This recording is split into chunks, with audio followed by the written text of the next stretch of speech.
Hello everyone, I'm Tori. And I'm Coriana. And welcome to God in All Things. Today we're going to be discussing Emma by Jane Austen, which I believe I mentioned in the Pride and Prejudice episode, is my favorite Jane Austen. And I'm very, very excited about it. But first, let's start with the summary in case you are unfamiliar with the story of Emma. Alright, so Emma is a young, intelligent girl who has a good heart but some dangerous flaws. The narrator says, the real evils indeed of Emma's situation were the power of having rather too much her own way and a disposition to think a little too well of herself. Believing she knows everyone better than they know themselves, she takes it upon herself to manipulate her friends into situations that tend to backfire on each party involved. As various relationships develop and fall apart through many comedic and heartwarming scenes, Emma learns that perhaps she should focus more on her own life and interests as opposed to everyone else's. Perfect. That's great. Introduction to, like I said, a lovely, lovely book. So, personal experiences. This was actually the second Jane Austen that I ever read. I read Pride and Prejudice back in high school at some point, and then Emma I actually didn't read until after I got back from my mission, which was in 2018. And did I read this or Sense and Sensibility first? I'm pretty sure I read this first. I had started Sense and Sensibility back in high school and never finished it, even though I was enjoying it. It was just bad timing, and then I never finished it. And then I thought about doing Sense and Sensibility again, but at the time I was like, you know what? I'm feeling Emma. So that's what I did, and then read Sense and Sensibility after that. But I decided that, I don't think I decided then, but since then, I think I've reread it 3 times all the way through, and I just have decided it's my favorite. I love it. I know why a lot of people don't, because Emma is not a very likable heroine, especially at the beginning. But I love the comedic nature of it. I think the characters are really interesting to explore, and there's just a lot that's not quite on the page that I find very fascinating. I also feel like Emma as a character, as the main character, is very interesting because she feels very much like she has the personality of a lot of side characters in other novels.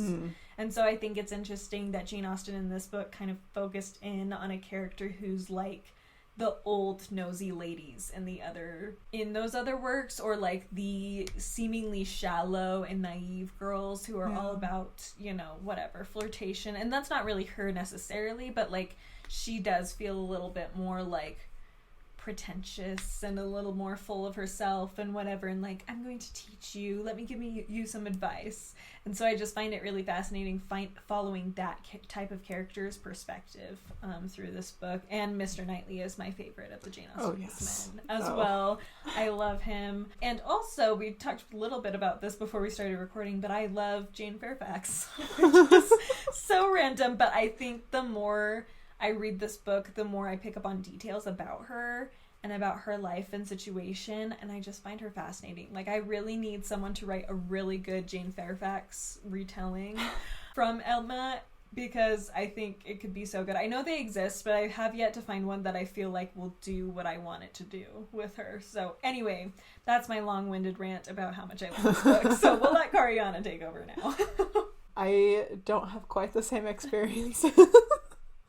I think I had heard of Emma before the Jane Austen book club. I think I probably mentioned in the Pride and Prejudice episode about the Jane Austen book club that Tori hosted, where we read all of Jane Austen's completed novels, and that's my experience with Emma. Yep. I had heard of it, and then because of you, I read it. And it's fantastic. It's so great. It's definitely up there for me. I think I'd have to reread all of them to like officially determine, because I'm like too biased by, I think, my initial feelings on each of them. That's and by the intensity with which I was bombarded with Pride and Prejudice for a while. I just know it so much better than the rest of them, and so it's kind of, Northanger Abbey is actually the one that has my heart, but it's the first one that I read because it was her first one. So I read it and I was like, I love this book. I just can't get it out of my heart. So if I read them all again, I'd probably be like, oh yeah, that's not nearly as good. I do enjoy Northanger Abbey. I think the only one, this this is gonna be my hot take of the video. I think the only one that like I don't really feel any real passion for is Persuasion. Yeah. I know. No. I'm like hot take because I know so many people it's like their favorite, if not at least one of their favorites. Like everybody I've ever talked to is like, yeah, Persuasion. I'm like, I just nothing happens in it. That was the hardest one to get through. And it's like Northanger Abbey is short, but it's fun. Like there's a lot of fun. It's just cute. It's just cute. Persuasion is just very serious. Yeah. And short. And so I just feel like it just doesn't have enough development for my heart to take. Pretty boring. Yeah. Sorry, just gonna say it. I mean, okay. For those concerned, the Wentworth letter is beautiful.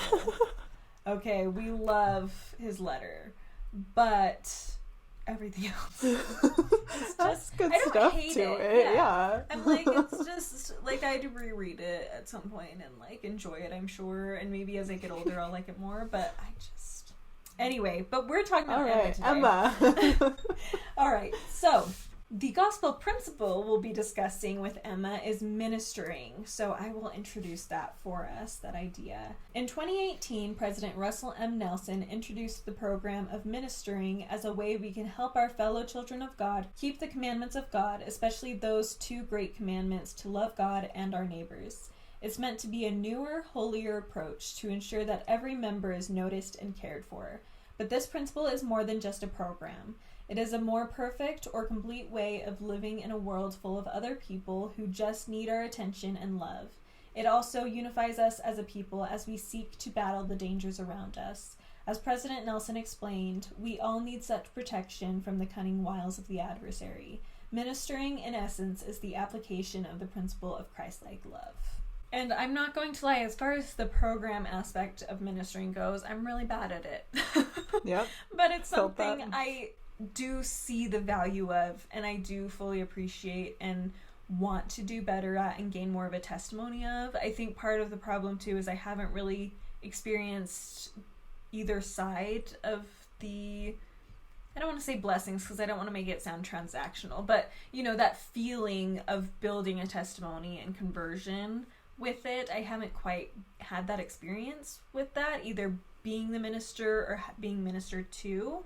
And so it's a little bit harder for me to get into, but I think studying it in this way has enabled me to think about it a little deeper, and hopefully something in what we say today will inspire that in you. And even if you're not a member of our church, but you just want to be learning to better minister to the people around you and to have that as part of your daily experience, hopefully something in what we say will inspire that in you as well. Yeah, I'm the same way as a program. I mean, it's hard for a lot of us, right? And I don't think that's a unique struggle to have, which, you know, doesn't justify it. But I think I would say I'm in the same boat that, like, as far as the program goes, like, I've never had a visiting teacher or a minister or anybody like that who I have really felt has greatly impacted my life before.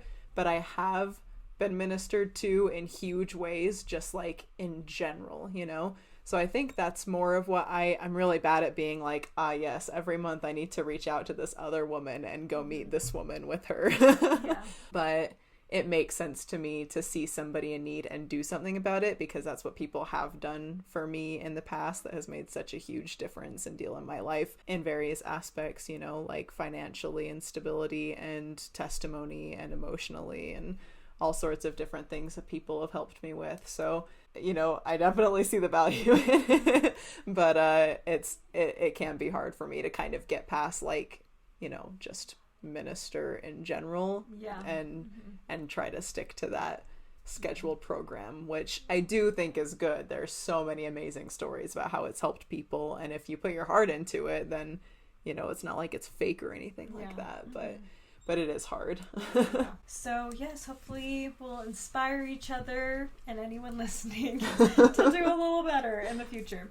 So let's start off into Emma, and we start off with, as Kariana just read, a little bit of a description, introduction to Emma as a character, and we learn to start off with that Emma is a very spoiled young woman, but she's also very caring. She lives with her father, who is a hypochondriac, and he is very dramatic and wonderful.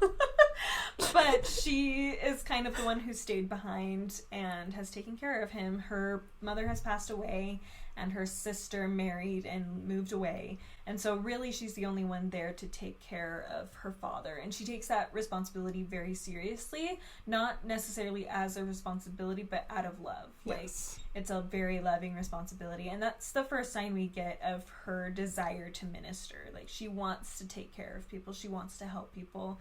And she does that really well with her father. She's really good at it, yes. Yes, absolutely. And in this beginning portion, just to kind of get through the beginning, where we're starting, and we can add more commentary after, but we learn that Miss Taylor, her governess growing up, who's kind of become just like a part of the family, really. She's lived with them. She's been Emma's friend. She's been a companion to Mr. Woodhouse, and she is getting married, and she's actually marrying a nearby neighbor, Mr. Weston. And this is very hard on Emma and her father, just losing her. Emma feels like she's losing a friend. Mr. Woodhouse hates change. So that's most of his problem. But they're really struggling with this. And we actually also get introduced in those first couple of chapters to Mr. Knightley, who is the brother of Emma's sister's husband. So sort of like an indirect brother-in-law, but not exactly. Kind of sort of brother-in-law. Her brother-in-law's brother. Or her sister's brother-in-law. Her sister's Yes, brother-in-law. I guess is probably the best way to describe it.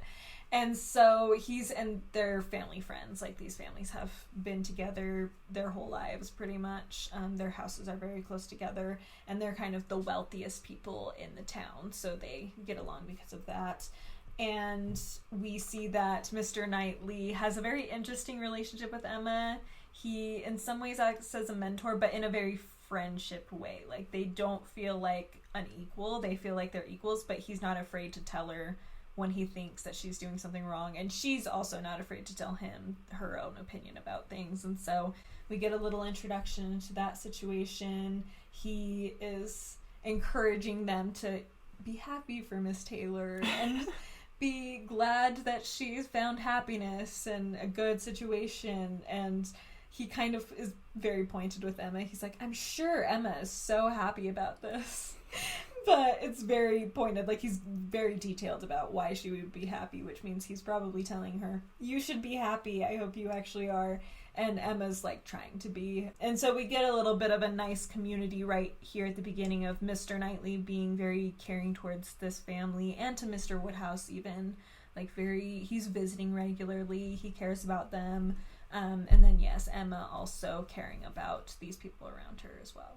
Yeah, I think it's awesome that we see that Emma has that kind of ministering heart right off the bat with her father, you know? That's where we're told to start, right? Like the prophets say, when you're trying to start ministering, you start close to you. You start with your family. They're the people you're always around. They're the ones that you love the most. They're the easiest ones to kind of reach out to and do things for. But then I like that we also have Mr. Knightley, who we see now, and even more so later on, is probably our best example of a minister in this book. He ministers to everyone all the time, no matter what, and encourages Emma to do the same. And so we kind of have like Emma at this beginner starting point and him at like this advanced point, and they're both good and wonderful people, but it's kind of fun to get to see how she grows under his influence, and how, you know, even if we're just starting out, we can learn and grow and do better. Yeah, absolutely. But one area I do feel like Mr. Knightley can be a little behind on is that more personal, seeing other people as equals. He has a tendency to like view status, and that's important at the time, and so it's understandable, and I don't think he necessarily completely grows out of it, but I think we see a little bit of that growth with Harriet.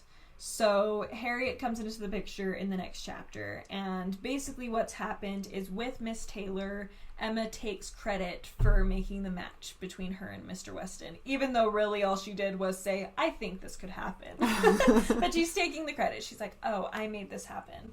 And so she takes it upon herself to set up the local clergyman, Mr. Elton, the young, handsome Mr. Elton, and try to find him a match. And so one night she has a dinner, and one of the people there, so we have several people in the community, and this is very much a community book, which I think plays very well with the idea of ministering as a program. Mm-hmm. Like, they're all very aware of each other. And we see, so we meet Mrs. Bates and Miss Bates, who are the mother and daughter, Miss Bates being an elderly spinster, and then her mother. And Miss Bates is hilarious.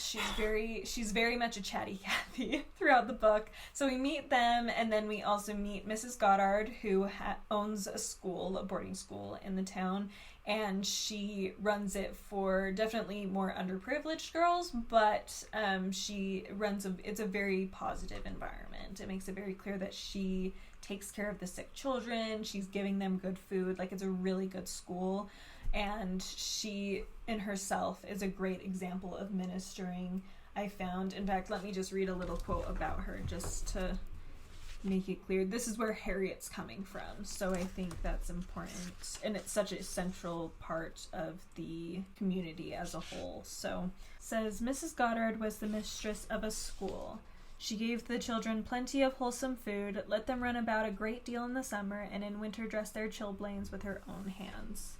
So very, very caring. It's a very happy place to go to school, and so Harriet has been raised there pretty much. She was left kind of on the doorstep by who knows who. Emma ends up taking an interest in Harriet and wants to set her up with Mr. Elton specifically. And Harriet is just good to go along for the ride. She's kind of naive and young. And we see early on, Mr. Knightley has a conversation with Miss Taylor about Harriet, and basically is like, I don't think the relationship's good for either one of them.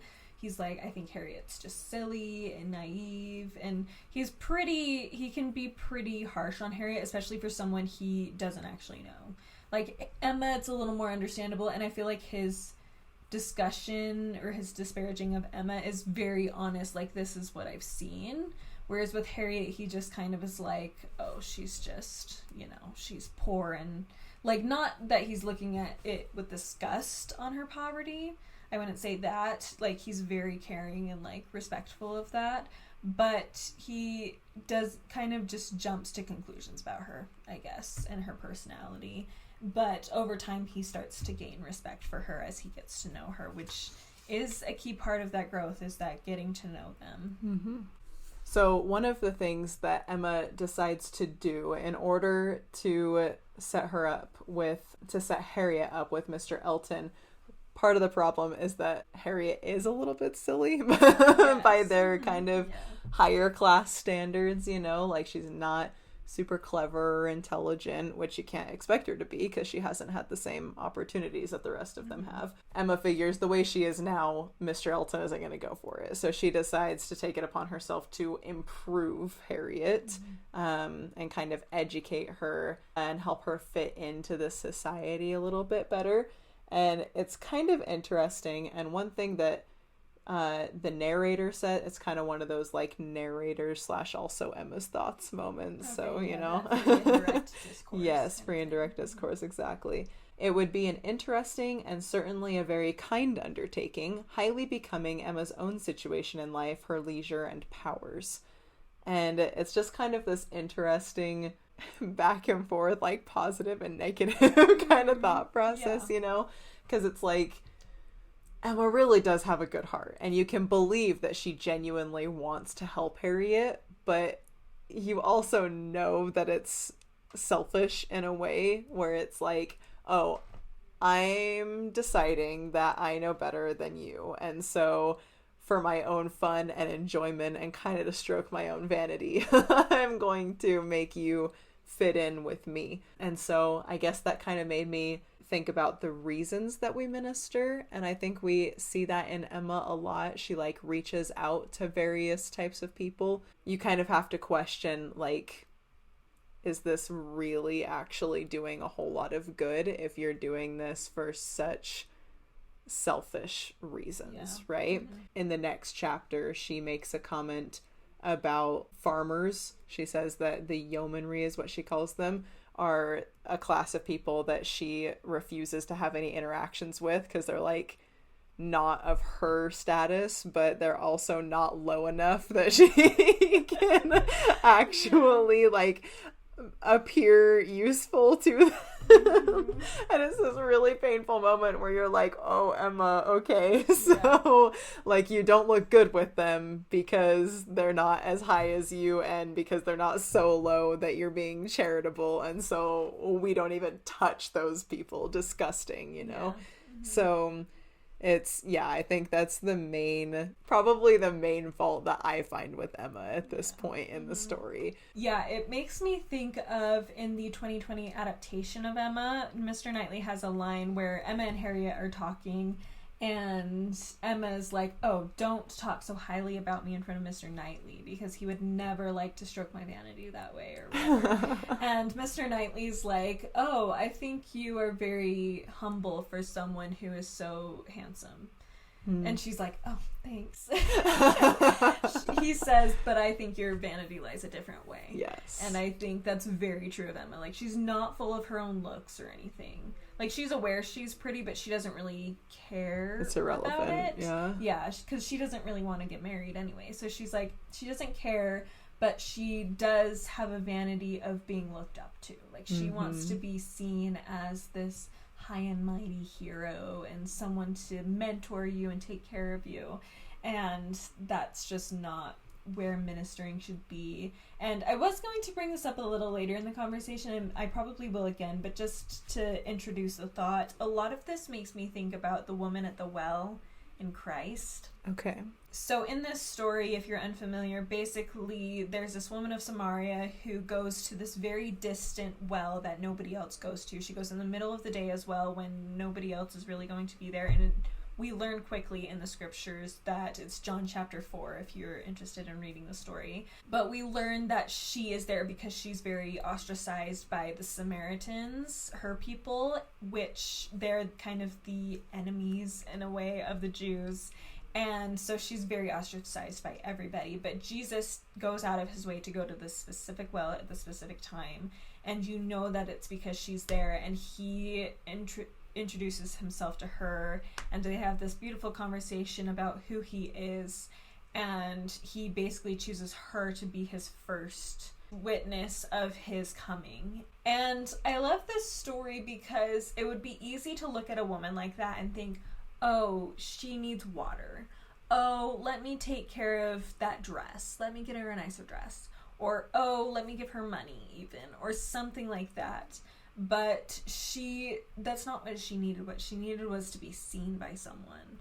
And I think that's very similar to Harriet's situation, is Emma's looking at her and being like, oh, I need to take care of her. I need to help her with this. I need to make her look better. I need to get her a good marriage. And probably all Harriet really needs as this orphan girl who doesn't know who her parents are, who has grown up in this very solitary way. She doesn't really have a family. The closest is Mrs. Goddard, but she's a mother to all, so it doesn't feel that personal. And all she needs is family. Yeah. There's this beautiful quote that's actually in the Little Women adaptation of 2019?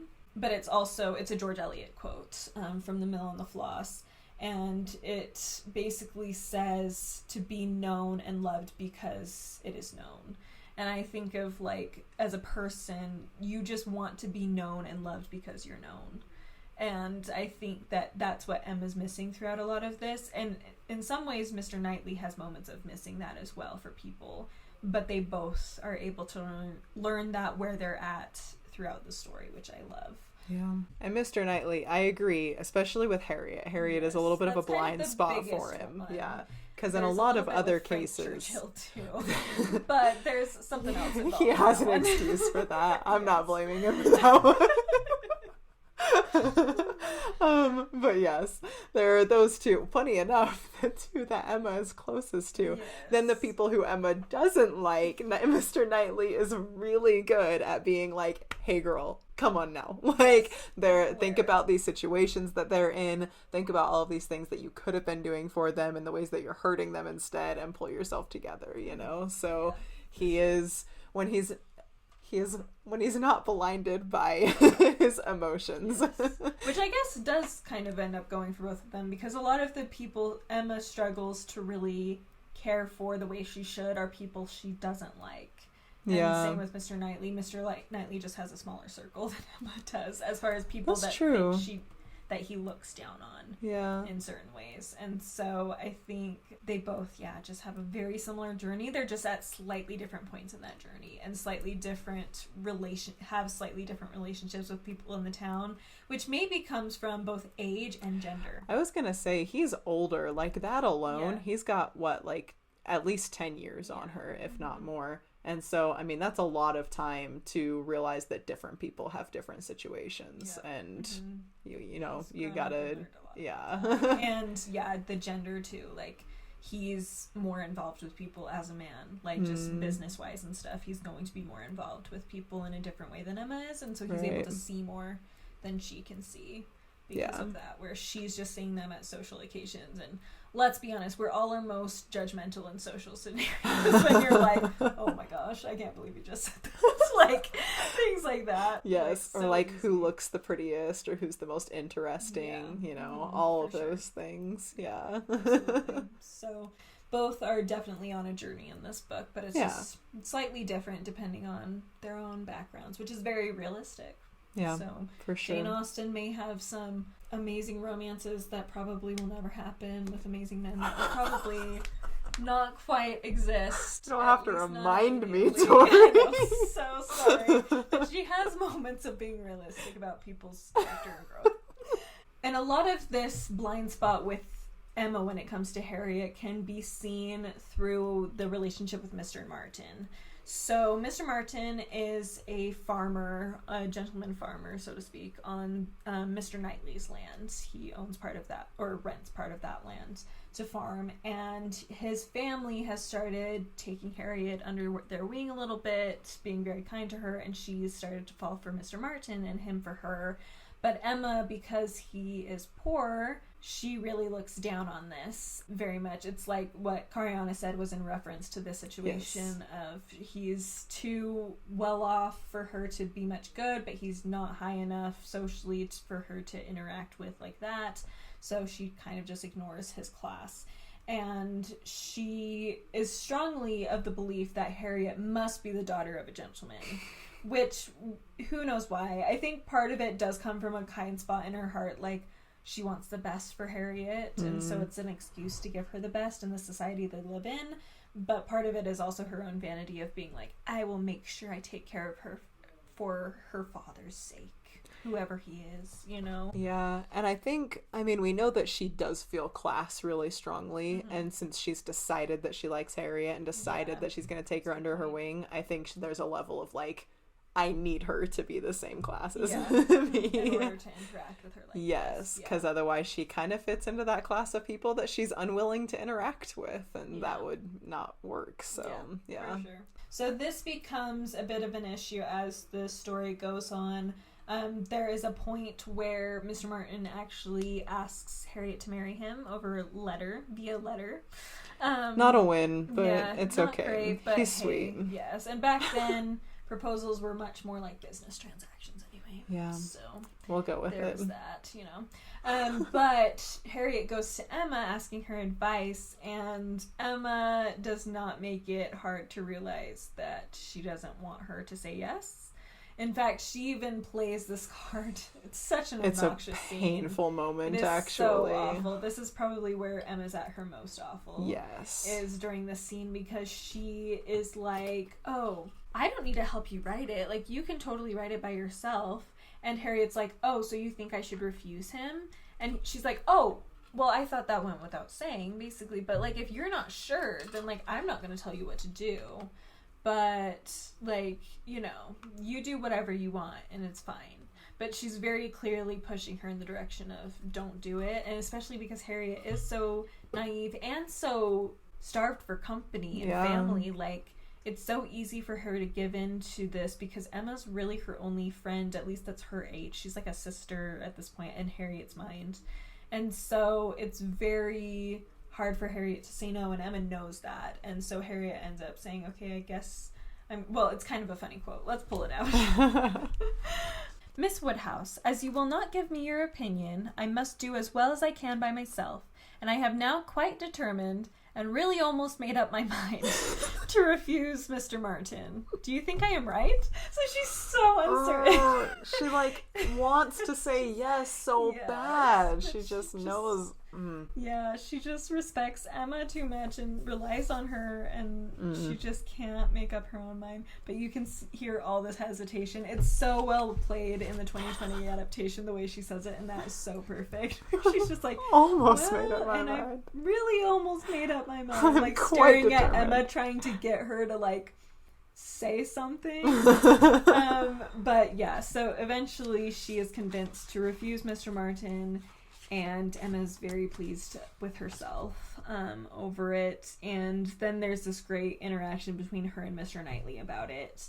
Mr. Knightley's mad. Yes, Well, that's the short of it. Mr. Knightley goes into it being like, hey, Emma, guess what I heard? Like, he's so happy for Harriet and for Emma and the whole situation.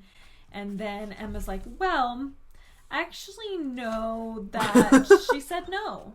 And Mr. Knightley's response is, what? Like, is she crazy?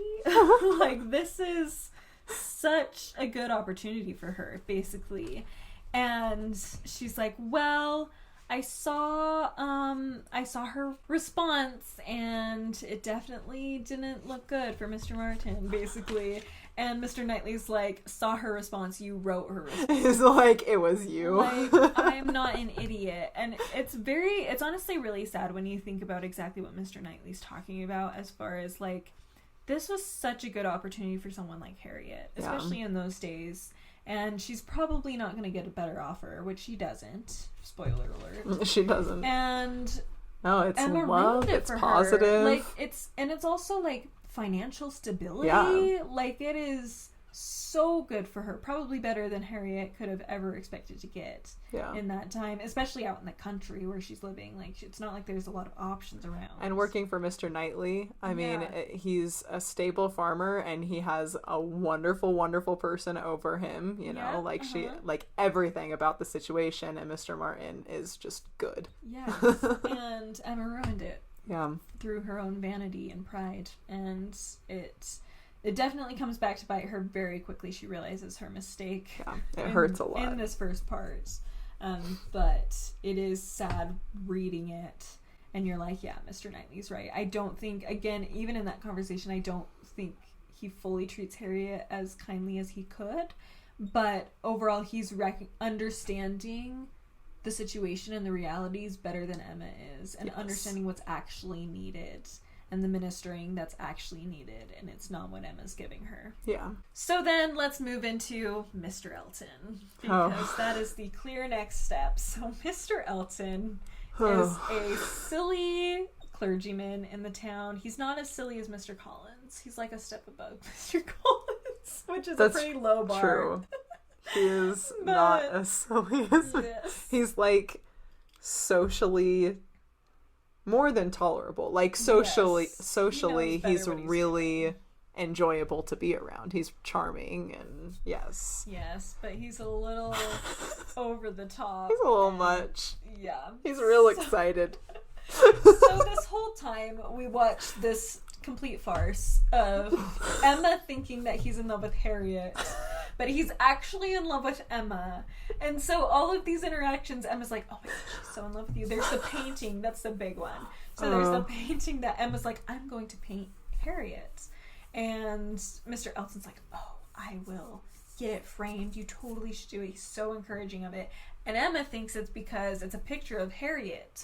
But really it's because Emma's painting the picture. One of my favorite scenes is when she finishes it and he's like, it's amazing. You've taken a beautiful subject and made her even more beautiful. Like, he goes on and on, and everybody else is like, I mean, yeah, it kind of looks like her.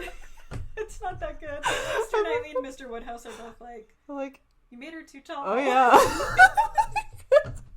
It's fine. And Miss Shelton is like, oh my gosh, it's perfect. It's amazing. I love it. Okay, I'm going to refer back to the 2020 adaptation of Emma because there's so many things in that. It captures the comedy aspect so well.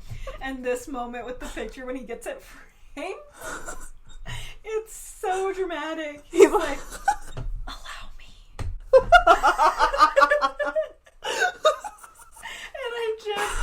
Oh my gosh, it's so good. It's so perfect. I don't remember in the movie, but in the book he like rushes off on his horse. He's like, I'm gonna go right now, and I'm gonna get it framed. Right now I'm going to London. And it's just, oh gosh. And it's just so obvious to us. Like, he's in love with Emma. Like, obviously. And Emma is just like, everybody else too. And to everybody else. Mr. Knightley even hints, he's like, I don't think he's gonna go for Harriet. And Emma's like, oh no, you're silly. You have not seen what I've He's seen. in love with Harriet. And we're like, oh girl. For how clever everybody thinks you are. Yes, you just do not understand people. She wants to, though. That's like the key part of that ministering aspect, is she wants to be a good minister to people. Yeah. She just is learning the internal aspect of it, which is, granted, the hardest part. Yeah. Is getting yourself to learn to become a minister, not just minister. You know what I'm saying? Yeah.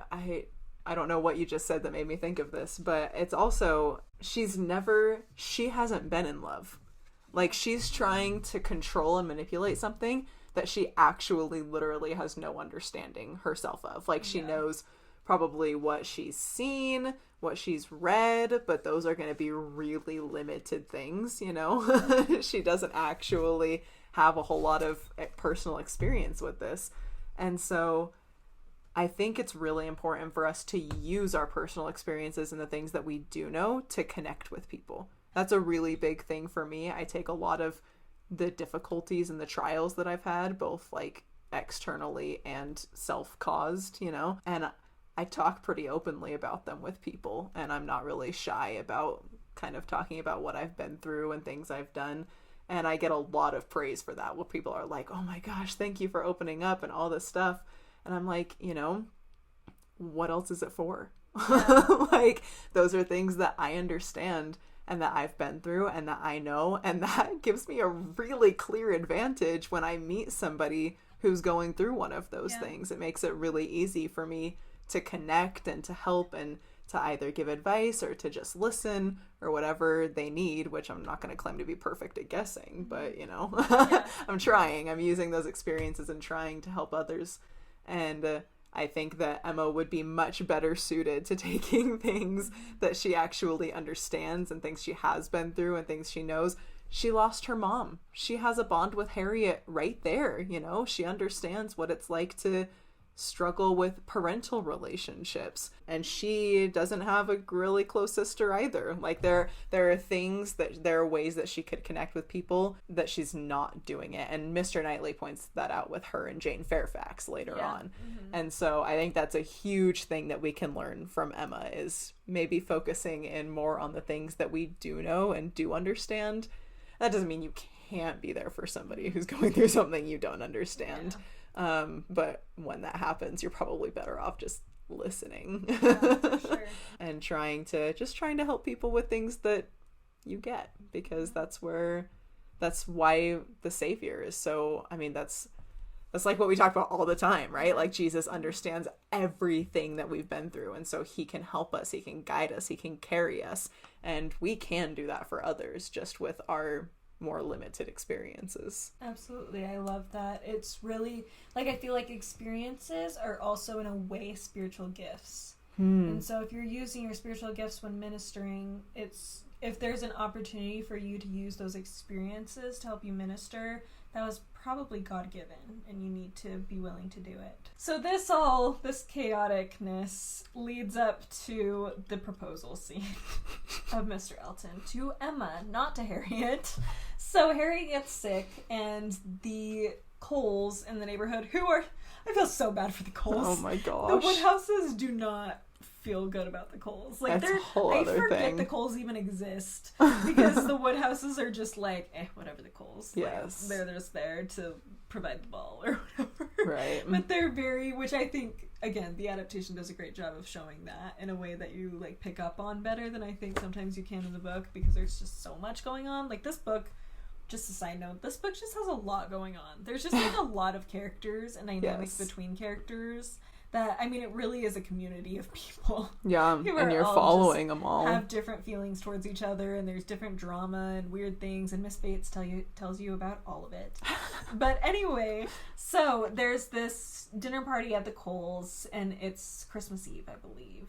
I don't remember. No. Anyway, it's winter for sure. Snowing winter. Yes, it is snowing. That's part of the problem. So Harriet is sick, so she's not able to be there. And so Mr. Elton, well, first of all, Emma's very confused because Mr. Elton seems totally okay with the fact that Harriet's not going to be there. And she's like, I thought you were in love with her.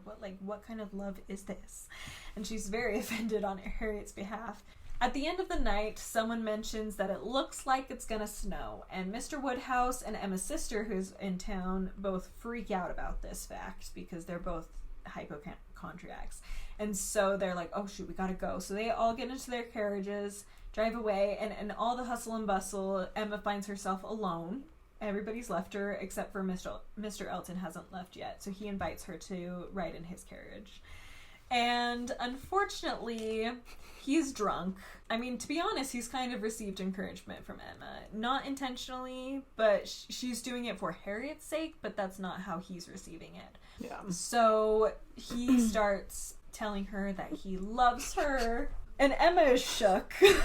She's like, oh, me? No, I think you mean my friend. Like, you're too drunk, sir. I am not Harriet. And he's like, Miss Smith, a message to Miss Smith, what could she possibly mean? And he repeated her words with such assurance of assent, such boastful pretense of amazement, that she could not help replying with quickness. She's like, no, you mean to address yourself to Harriet? And he's like, no, I have never cared about Harriet. He's like, oh gosh, it's so sad but also hilarious. Good heaven, what can be the meaning of this? Miss Smith, I never thought of Miss Smith in the whole course of my existence.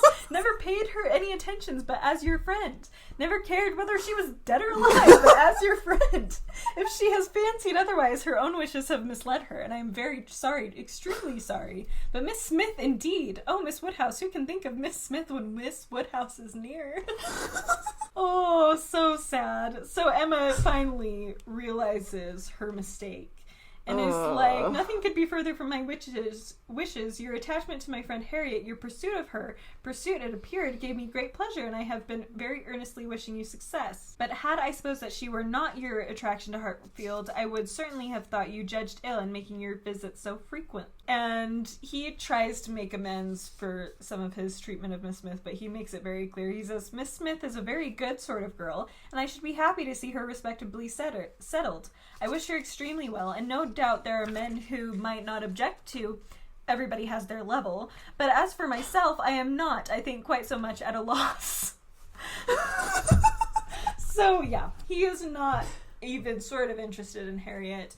Emma makes it very clear she is not going to accept his proposal, and they spend the rest of the drive in awkward silence, both of them pretty angry and upset. Mad, yeah. And then when Emma breaks the news to Harriet, she is very heartbroken, and Mr. Elton ends up going to London. So this is where everything blows up in Emma's face for the first time. There's another couple times time number happens, 1. yes. But now Harriet's actively hurt because of what Emma has done, and she tries to make amends. She's like, we'll figure things out. And she continues to be friends with Harriet, which I think is a big thing. Like, she she still has her thing. She's still working through that vanity of hers.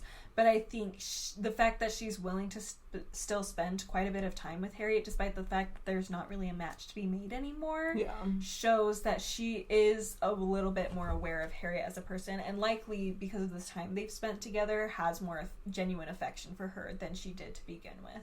Yeah.